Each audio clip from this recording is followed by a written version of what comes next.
শিবপুর উপজেলা নিয়ে নরসিংদী ৩ আসন। এই আসনটিতে এখনও প্রার্থী দেয়নি বিএনপি। এ নিয়ে তৈরি হয়েছে নানা গুঞ্জন, উঠেছে নানা প্রশ্ন। ১৯৯১ থেকে ২০০১ সাল পর্যন্ত টানা ৪ বার এই আসনটিতে বিজয় ধরে রাখেন তৎকালীন বিএনপি মহাসচিব আব্দুল মান্নান ভূঁইয়া। সংস্কারপন্থী হওয়ায় ২০০৭ সালে বহিষ্কৃত হন তিনি। নবম জাতীয় সংসদ নির্বাচনে স্বতন্ত্র হিসেবে ভোটযুদ্ধে নেমে আওয়ামী লীগের প্রার্থীর কাছে হেরে যান। এরপর থেকে আর ঘুরে দাঁড়াতে পারেনি বিএনপি। রাজনৈতিক পট পরিবর্তনের পর এবার আসনটি পুনরুদ্ধার করতে চায় দলটি। তবে প্রার্থী না দেয়ায় তৃণমূলে বিরাজ করছে ক্ষোভ, উদ্বিগ্ন মনোনয়ন প্রত্যাশীরা। 18-তে আমাকে যখন মনোনয়ন দেওয়া হয়েছিল তখন কিন্তু আমি জেলা বিএনপির সহসভাপতি ছিলাম।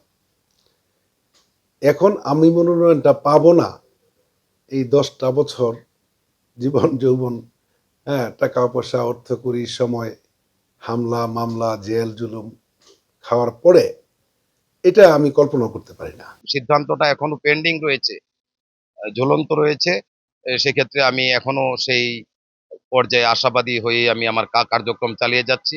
আমি বিশ্বাস করি যদি যথাযথ জনগণের মতামতের প্রতিফলন হয় এবং আগামী দিনে এই শিবপুরে আমাকে দল মনোনীত করবে।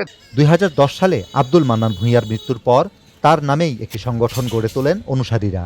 প্রার্থী নিয়ে নানা গুঞ্জনে হতাশায় পড়েছেন তারাও। এই শিবপুর বিএনপির ঘাঁটি, এইখানে বিএনপির প্রার্থী দেওয়া ভালো। আমাদেরকে ধানের শীষ মার্কা নিয়ে আসে, তাহলে আবার আমরা ইয়ারা ফিরে পাবো ইনশাল্লাহ। বিএনপির প্রার্থী আছে ৩-৪ জন, আমরা কইতাম বিএনপির একটা পাইলাম। এটা কঠিন হইব যাওয়াটা, বাড়ির লোক যদি যায়। আওয়ামী লীগ সরকার পতনের পর থেকেই তো আমরা শিবপুরে একটা শান্তিপূর্ণ অবস্থান রাখছি, কারণ শান্তি হইল আসল।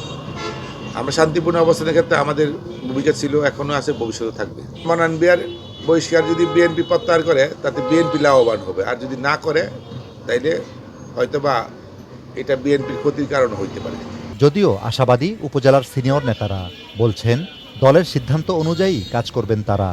যদি দলের বাইরে কাউকে দেওয়া হয়, যদি এটা যদি ধানের শীষ মার্কা দেওয়া হয় তাইলে, আর যদি ধানের শীষ মার্কা না দিয়ে যার যার মার্কা দিয়ে করা হয় তাইলে এখানে শিবপুরের জনগণ এটা মাইনে নেবে বলে আমার মনে হয় না।